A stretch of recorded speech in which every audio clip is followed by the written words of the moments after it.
निसार खोड़ू ने कहा है कि आइन के होते मुल्क में मार्शल लॉ के नफाज की कोई गुंजाइश नहीं है। पीर पागारा मार्शल लॉ को दावत देकर आर्टिकल 6 के मुर्तकिब हो रहे हैं और सुप्रीम कोर्ट के चीफ जस्टिस पीर पागारा की मार्शल लॉ की अदलिया से तहफ़्फ़ुज़ मिलने की बातों का नोटिस ले। हैदराबाद से हमारे ब्यूरो चीफ नजीब कुरैशी की रिपोर्ट के मुताबिक उन ख्यालात का इजहार पीपल्स पार्टी सिंध के सदर सेनेटर निसार खोड़ू ने हफ्ते को हैदराबाद में जिले सदर सगीर कुरैशी की रहाइशगाह पर सेनेटर मौलाबख्श चांडियों के हमरा प्रेस कॉन्फ्रेंस करते हुए किया।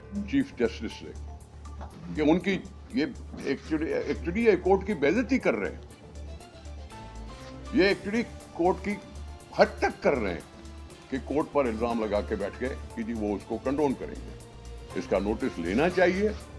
पीर साहब को बोलने वक्त तो सोचना चाहिए कि एक पॉलिटिकल पार्टी का लीडर खड़े होकर कहता है कि जी इमरजेंसी लगेगी, मार्शल लॉ लगेगी। ये पॉलिटिकल पार्टी के लीडर को सूझता नहीं है। यहां खड़े कर दिए लोगों को और सारे वो जो हारे हुए थे, भाई क्या बात है, लियाकत जोतई साहब चौथी दफा हारे हैं। ये पहली दफा नहीं हारे, चौथी दफा हारते रहे हैं। पीर सदरुद्दीन शाह साहब भी ऐसे पहले हारते रहे हैं। सांगड़ कल भी हारा था, आज भी हारा है। खैरपुर कल भी हारा था, आज भी हारा है। कल 2 सूबाई असेंबलियां की नशिस्तें थी सांगड़ में पीर साहब को, आज एक है। हम भी तो हारे थे, हम भी तो 90 में हारे थे, हम भी तो 97 में हारे थे हारे। लेकिन हमने ये तो नहीं किया था कि हमने सर पे उठा लिया आसमान को और मार्शल की बातें करें।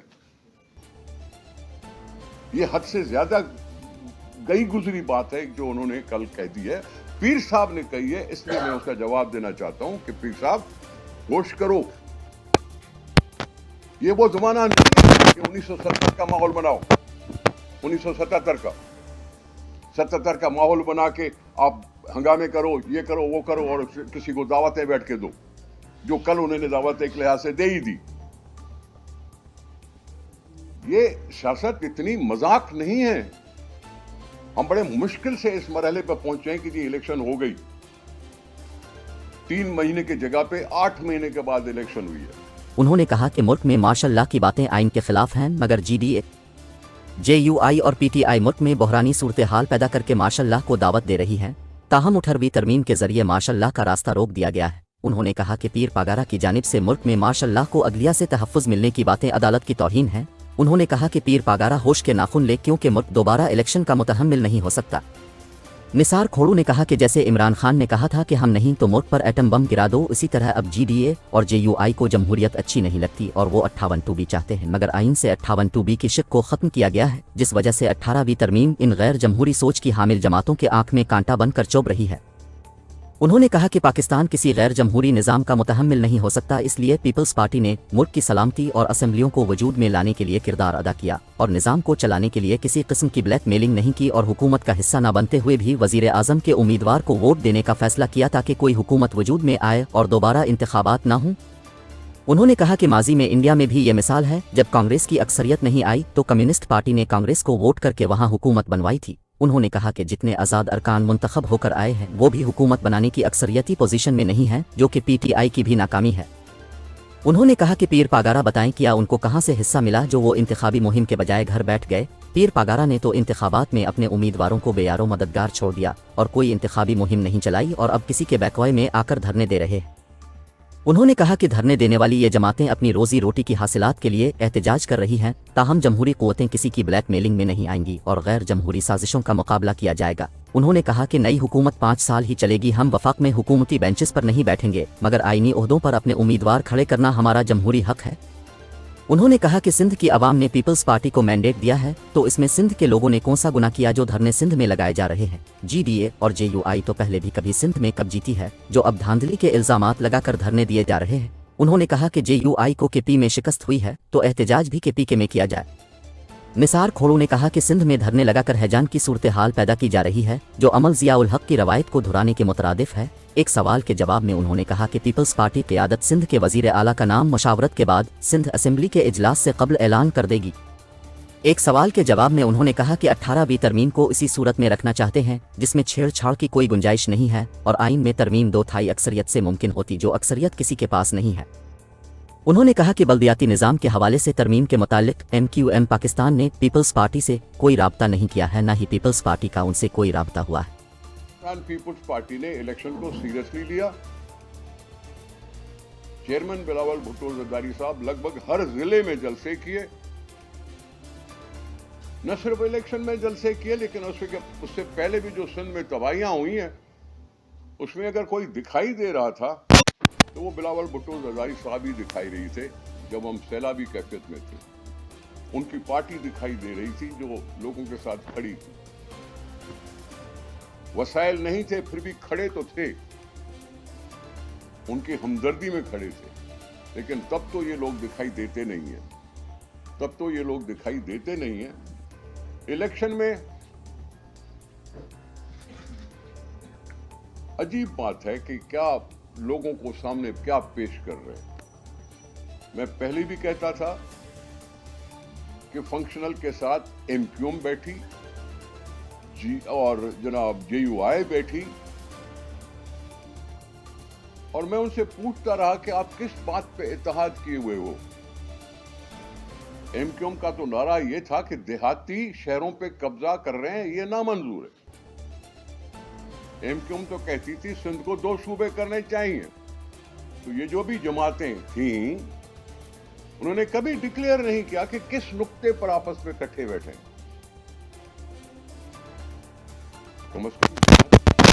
ये सियासी दयानतदारी है कि जी बताएं कि हम किन पॉइंट्स पे इकट्ठे हुए, लेकिन नहीं की उन्होंने। उल्टा अब मुझे अफसोस है पीर साहब पर कि वैसे तो सियासत में वो सरगर्म है नहीं, लेकिन कुछ लोगों के कहने पर उठा के प्रोटेस्ट कर दिया।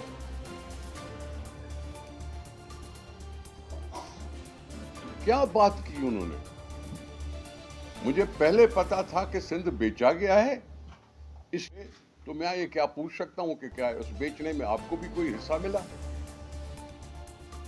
कि चुप करके बैठ गए घर पे। क्या बातें कर रहे हैं। जब पता है आपको कि स्प्लिट मैंडेट है और 2 पार्टियां या 3 पार्टियां या कोalition जब तक नहीं बनेगी तब तक बात चलेगी नहीं, और हिजान पैदा करके फिर से कह रहे हैं कि जी मार्शल आएगी। सियासी पार्टी का सरबराह है और कह रहा है इसमें मार्शल आ जाएगी, इमरजेंसी लग जाएगी। लोगों ने वोट दिए हैं, उनके वोटों के साथ इस तरह से खेल क्यों खेला जाए। जैसे भी वोट दिया है लोगों की मर्जी थी, इक्तदार के मालिक तो लोग हैं। उन्होंने ऐसा फैसला किया कि किसी को भी अक्सर नहीं। इसका मतलब ये था कि अवाम चाहते थे कि आपस में इकट्ठे बैठो और हुकूमत इकट्ठे बैठ के चलाओ। इकट्ठे बैठने की सोच रखकर हम आगे चले तो ये एहतजाज करके कह रहे हैं कि जी मार्शल आएगा। पीर साहब को एहसास है कि ये तुम भाई ये कोई आर्टिकल 6 के उस जुमरे में तो नहीं आ जाओगे। कहता है मार्शल लॉ लगेगी तो कोर्टें उनको कंडोन करेंगी, कोर्टें कंडोन करेंगी। आइन के होते हुए एक तो मार्शल लॉ का हमने रास्ता रोका हुआ है, 18वीं तरमीम के होते हुए हमने मार्शल लॉ का रास्ता रोक लिया। लेकिन ये कह रहे हैं कभी जी कोर्ट जो है वो भी कंडोन करेंगी, तो फिर तो कोर्ट को चाहिए कि नोटिस ले, कोर्ट को चाहिए नोटिस ले किसी की इस बात पर कि जी वो पहले से दावे कर बैठे हैं कि जी कोर्ट जो है उनको कंडोन कर देगी, उनको यस कर देगी, ठीक है जो भी आएगा गैर जमहूरी निज़ाम लाने वाला उसको कोर्ट इस तरह से कंडोन कर किया। सिर्फ इस वास्ते कबूल किया कि भाई इलेक्शन हो जाए, वो जो सेटल्ड होना था सवाल वो सेटल हो जाए। वो खान साहब इमरान खान की जो बातें होती थी वो भी खुल के पोल खुल के आ ही गया कि उनको भी मेजॉरिटी नहीं मिली।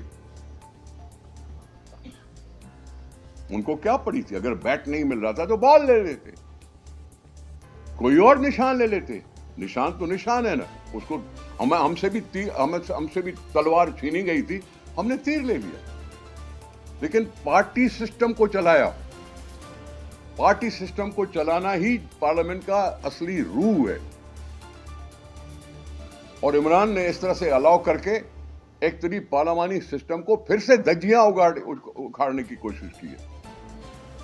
मैं इस पे चुप नहीं रह सकता था। मैं कंडेम करता हूं इस एटीट्यूड को, जो सियासत को पसंद नहीं करता, क्योंकि मैं नहीं जीता। इमरान कहता था मैं नहीं हूं तो एटम बम गिरा दो पाकिस्तान पे, और ये कह रहे हैं कि हम नहीं जीते तो इसलिए मार्शल लॉ लगा दो पाकिस्तान पर। इस तरह से सियासत नहीं चलती। ये अल्फाज थे थोड़े मेरे, लेकिन अल्फाजों की अहमियत अगर मानो तो पीर साहब से फिर कह रहा हूं, होश करें। क्या करूं और किसकी क्यों बात करूं बैठ के? जेयूआई की क्या बात करूं? जेयूआई कभी सिंध में पहले जीती है? कितनी इलेक्शनों में खड़े हुए? कभी एक भी सीट जीती है सिंध में? नहीं।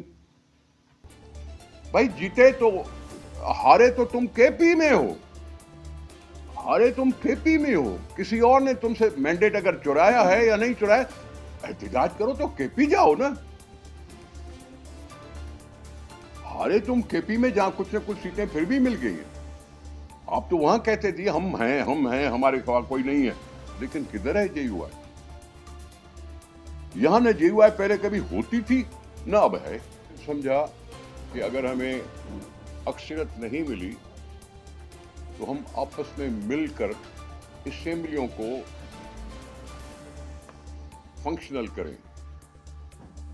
हम इकट्ठे होते हैं, और हमें शुक्र अदा करना चाहिए कि और भी पॉलिटिकल पार्टियां हैं जिन्होंने भी इस तरीका सोचा, और वो सब मिलकर बैठे हैं कि अब असेंबली बहाल हो जाए। पाकिस्तान पीपल्स पार्टी ने वॉलंटरीली अपनी हैसियत को देखकर ये कोई जिद नहीं की, कोई ब्लैकमेलिंग नहीं की, और हमने कहा कि हम असेंबलियों के वजूद चाहते हैं। पाकिस्तान पीपल्स पार्टी असेंबलियों में यकीन रखती है, और उस पार्लियामानी जमहूरियत का तरीका भी यही है कि असेंबलियां हों और हुकूमत बने। हम उनके साथ हो लिए हैं। हमने वॉलंटरीली उनको कह दिया कि जी हमें हुकूमत में हिस्सा लेने की ज़रूरत नहीं है, हम आपको सपोर्ट करेंगे, आपकी अक्सरियत बनाएंगे। और ये कोई जमहूरी मुल्कों में नई बात नहीं है।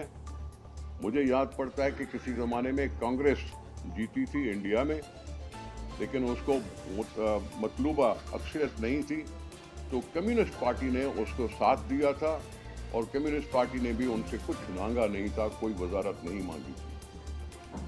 ये हमारी जमहूरी मुल्कों में मिसालें मौजूद हैं, और इस तरह से हमने भी यही सोचा कि हम पार्लियामेंट को किसी सूरत में भी ज़ाया नहीं करेंगे।